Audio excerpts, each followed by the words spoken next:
Let me describe a moment. Someone gets emotionally close to you. They want to talk about feelings. They want reassurance. They want more time, more connection, more us. And suddenly, something in your body tightens. You feel restless, irritated, trapped. Your mind says, I need space. This is too much. I'm losing myself. You might pull away. You might shut down. You might become distant or cold. And later, when the relationship ends or distance returns, you feel relief. But sometimes, quietly, you also feel loneliness. Most people label this as fear of commitment, emotional unavailability, not caring enough. Psychology tells a very different story. Avoidant attachment is not lack of love. It's a nervous system that learned closeness is unsafe. In this episode, we're going to explore what avoidant attachment really is, why closeness triggers shutdown, why independence becomes armor, and how avoidant attachment actually begins to heal. Welcome back to MindShift, Season 2. Avoidant attachment is deeply misunderstood. It's often described as cold, detached, selfish, unemotional. But psychologically, avoidant attachment is a self-protective strategy built around emotional independence. The core belief isn't, I don't need anyone. The core belief is, needing others is dangerous. So the nervous system adapts. It minimizes needs. It suppresses emotion. It prioritizes self-reliance. Not because connection isn't desired, but because connection once came with a cost. Avoidant attachment often forms in environments where emotional needs were ignored, vulnerability was dismissed, dependence was shamed, care was conditional. The child learned, don't ask, don't need. Handle it yourself, not consciously, biologically. The nervous system learned, closeness leads to disappointment or overwhelm.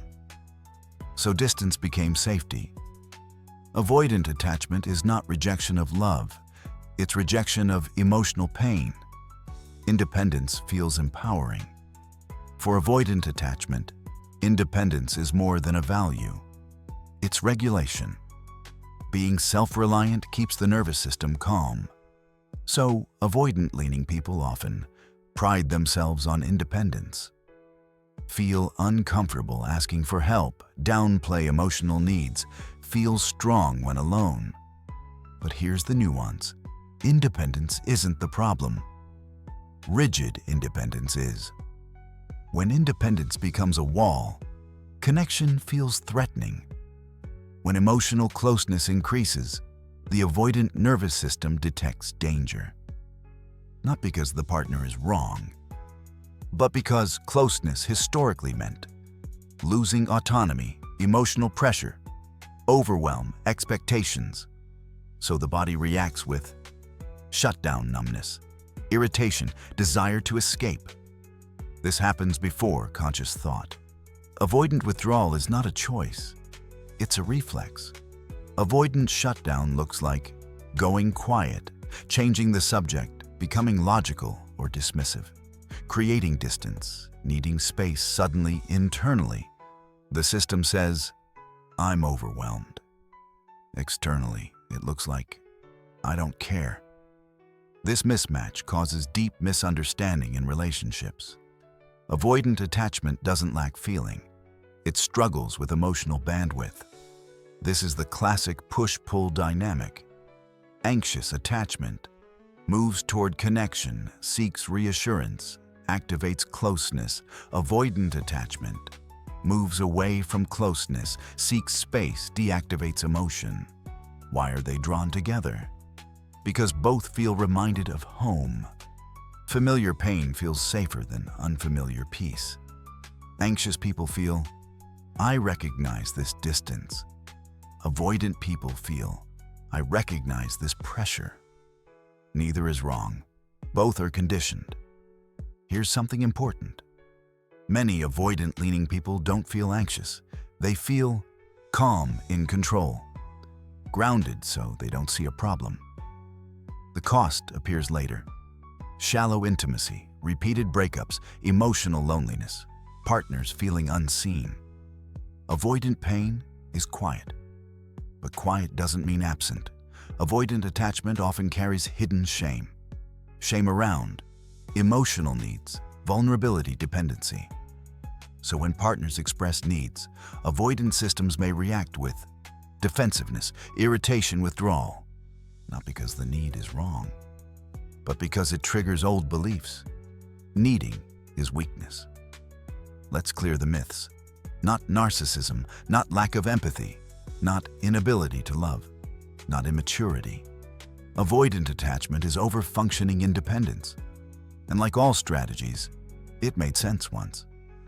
Healing avoidant attachment does not mean forcing closeness, ignoring the need for space, becoming emotionally exposed overnight. Healing begins with expanding tolerance for connection. This includes naming overwhelm instead of disappearing, staying present a little longer, allowing needs without shame, practicing emotional language slowly. Healing happens in inches, not leaps. When you feel the urge to withdraw, 1, pause. 2, name it. This is overwhelm. 3, notice body sensations. 4, breathe slowly. 5, communicate before disappearing. For example, I'm feeling overwhelmed and need a little time. Not because I don't care. This rewires safety. Security doesn't remove the need for space, it adds communication to space. Secure attachment allows independence and connection, boundaries and intimacy, self-reliance and vulnerability. Avoidant attachment becomes secure when needs are acknowledged, emotions are tolerated, connection isn't equated with loss. If this episode felt uncomfortable, that's not a bad sign. Avoidant attachment hides pain under strength. But strength doesn't mean never needing anyone. It means being able to choose connection without feeling erased. You don't pull away because you don't care. You pull away because at some point, closeness felt unsafe. That strategy protected you once. Now it's ready to soften. In the next episode, we'll explore the most complex pattern, fearful avoidant attachment, where love and fear live side by side. Until then, notice your urge to withdraw with curiosity, not judgment. Welcome back to MindShift. If this episode helped you see avoidance with understanding instead of blame, subscribe and continue this journey into attachment, safety, and healing.